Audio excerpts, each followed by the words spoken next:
Hello, good people. So, how are you today? I hope you have a great condition to watch my video. So, in this occasion, I would like to explain about my answers about 10 questions that already give from the e-learning lessons. So, before that, let me introduce myself. My name is Gudis Dewahidi. So, I'm from B board class, and let us continue to the first question. The first question is about what is online learning. Explain also synchronous and asynchronous learning. So the first is about what is online learning. And online learning is a learning platform which is presented online and uses electronics by using computer and computer-based media in the learning process. It's mean that online learning is very effective and also very simple because in online learning it's don't need much time and also don't need much space to do online learning, to do learning in lesson. So and the second is about synchronous learning. What is synchronous learning? Synchronous learning is an online learning which is happening in the same time. It means that the teacher and the learner are communicating in the same times. If a teacher teaches in the real time of the schedule by online learning, then the student should also communicate on learn by online learning in the same time as schedule. So this is the meaning of the synchronous learning. It's very simple because it can do the same time. And the second is about asynchronous learning. Asynchronous learning is an online learning which is online learning which can be happening not just in the real schedule time. It can be happening in the different time of learners and the teachers. This asynchronous learning more flexible than synchronous learning. The example is when the teacher away from the schools, then she posts material at 9 a.m. on Tuesday.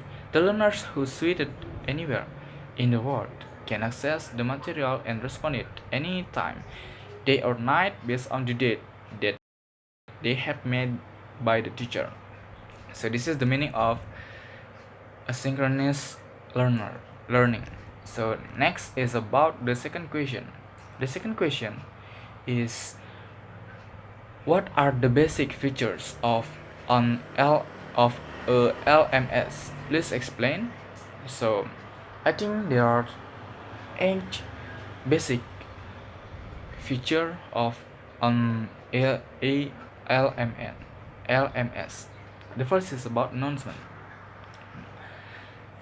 Announcement is given when the teacher posts an announcement. It will be waiting for students to read it whenever they enter the online course environment.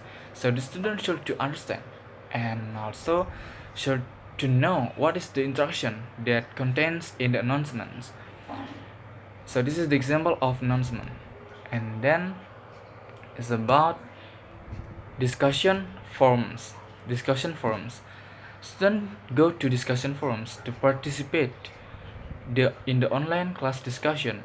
The forum features is a synchronous communication tools that allows for exchange of ideas through the use of message board format.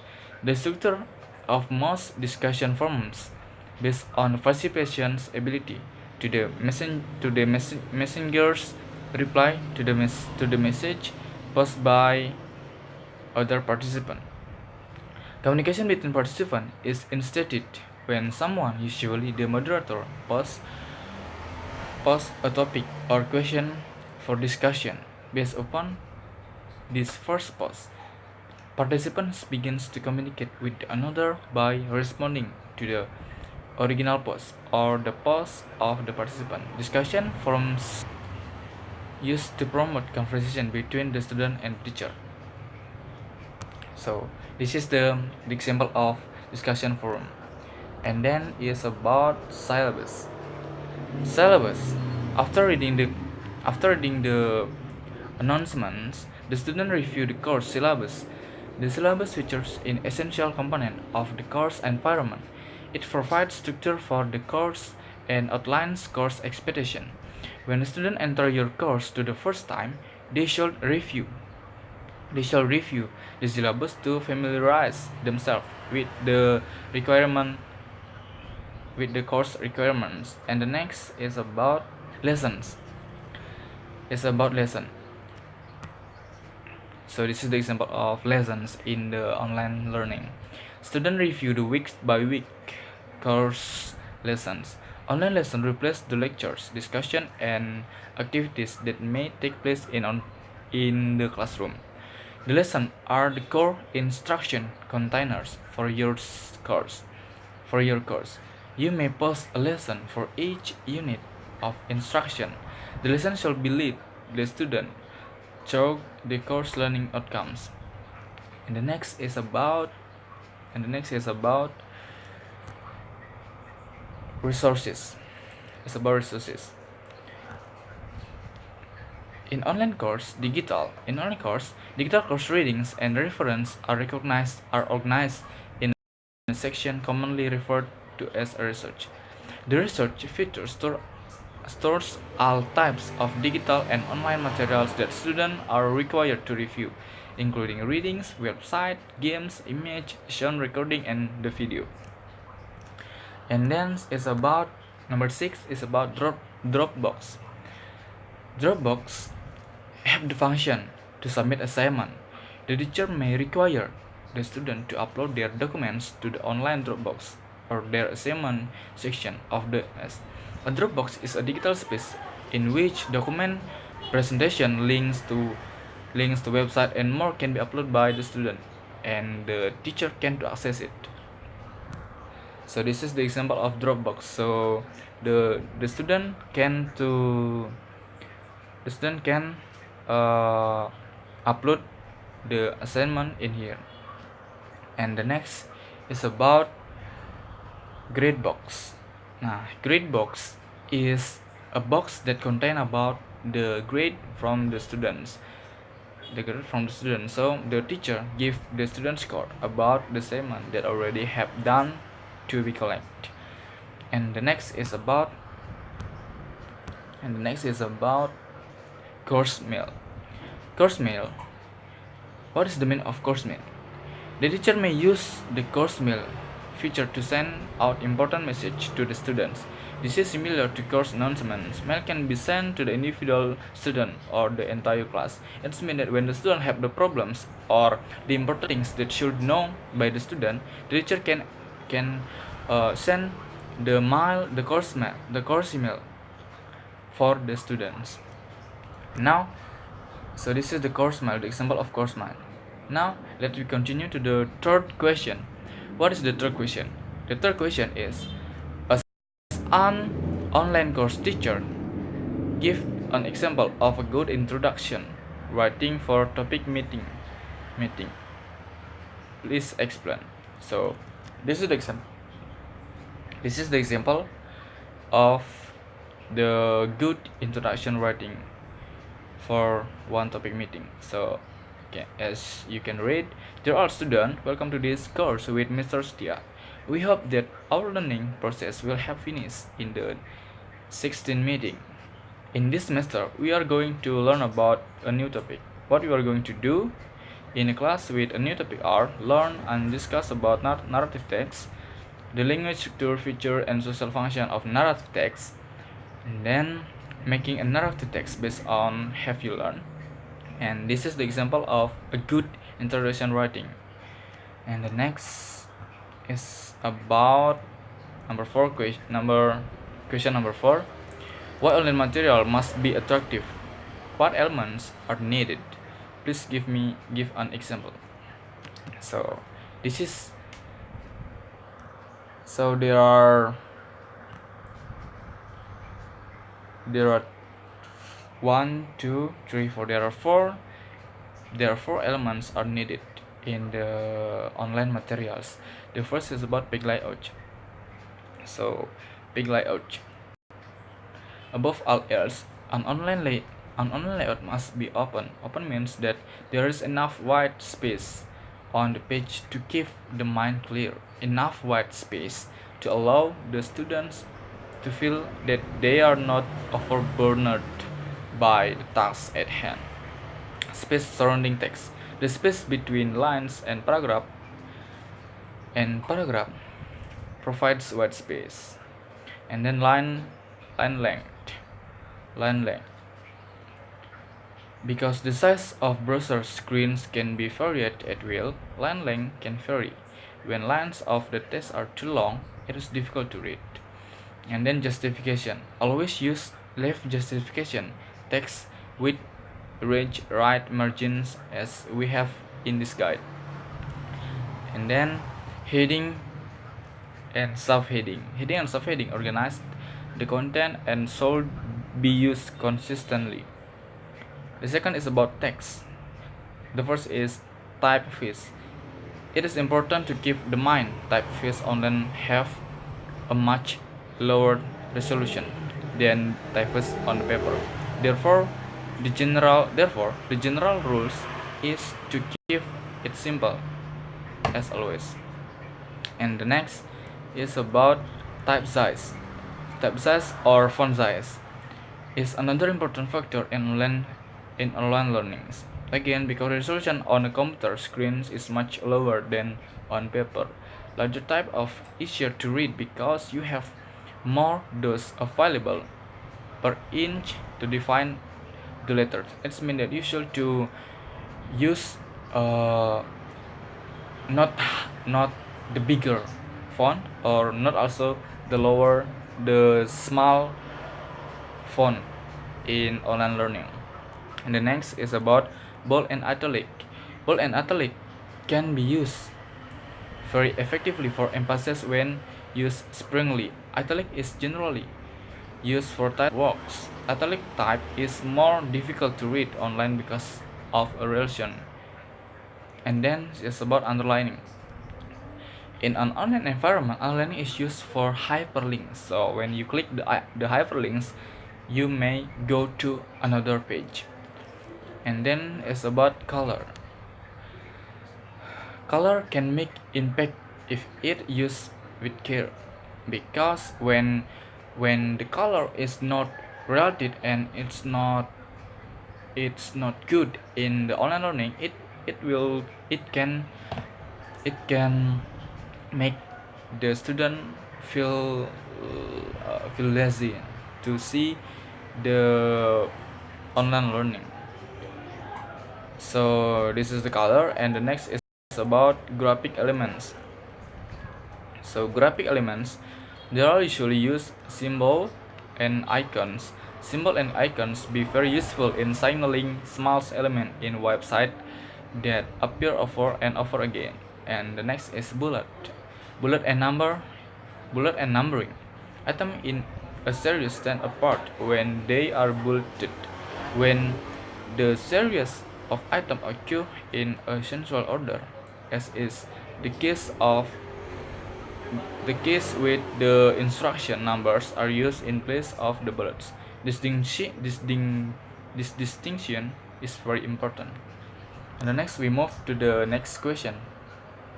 Next question is about, please explain the types of online learning activities and provide relevant technological tools and the types.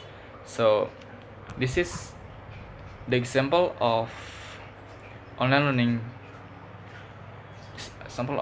activities. So the type of activities: class discussion, class with the tools, discussion forum, and variation: building a class community, question and answers, weekly topic discussions, and participant pair to full case. So this is already complete about the types of online learning activities, like journal writing with the tools blog, shared knowledge base with the tools Wikipedia, and practice exercise with the tools testing and quizzing, and etc.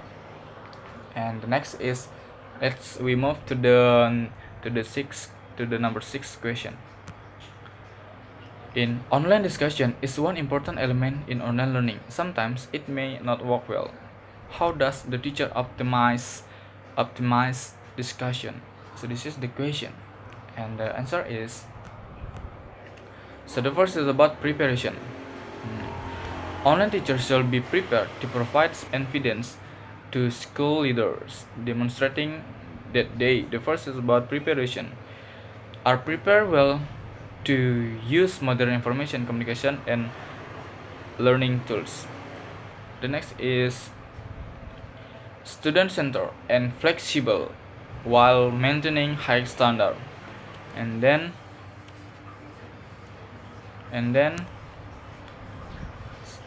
collaboration. So in collaboration, the students are able to collaborate with the students and student support staff of system to further student participation and success in online course. And the next is about communication. So in online learning, it will be have effective in written communication. Then it's about explanation. So they are able to explain online dialogue to deepen the learning experiences. And the next, motivation. And the student, they are motivated self-starters who work well without constant supervision. So the next question is about, please provide an example of learning research that can be used to engage learner in online learning. So I use this one, the example by using YouTube. Why I choose using YouTube? Because when we use YouTube in online learning, it's very effective, because the student, or me as a teacher, will upload the video that related with the materials, and after that I ask to the student to see and find out the video that I have done to upload in the YouTube. So the student will search in the YouTube about the materials that already uploaded by me. So this is the example of YouTube. So I choose the YouTube because it is very effectively. And the next, the question number 8. The example of effective assessment in English online teaching and learning. You can pick one or the integration of more than one language skills. So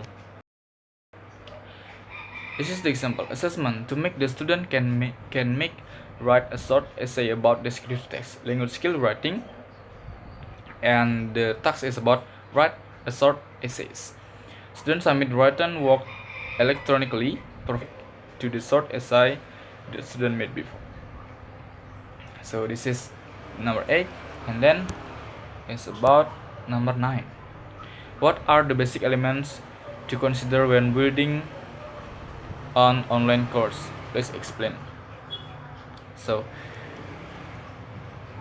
there are 4 basic elements that consider when building an online course. The first is about learning outcomes. Learning outcomes are at the core of a process that creates course and programs that follow through their promise. They also provide the teacher with clear guidelines for developing an online course. Learning outcomes must be measurable and specific. And the next is about online syllabus. An online syllabus contains many of the same elements as an on-site syllabus. The syllabus contains a very detailed course outline and a thorough explanation of how the online course is organized and will operate. The basic categories include course title, course name, course description, course objective, evaluation plan, grading, required readings, recommended readings, and course outline.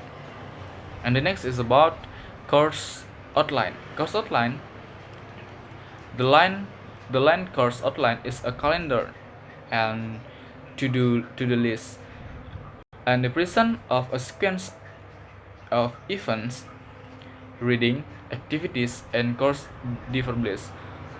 From the course outline to lesson, a good place to start in using the course outline to structure the online course is by considering these three areas. So this is the basic elements to consider when building an online course. And the next question is about please give the example of online lesson in your class for one meeting. So this is the example of one online lesson in your class for one meeting. So I use task 1 and 2 EF terminology and criteria of good teacher. So in this lesson, the student should be able to make an opinion and also submit it in this space, and also the other student should give the comments about and give their own opinion about the assignment they already collect and already submit in this space. So I think that's all about my explanation about my answer. So I do apologize if I make a mistake. So thank you.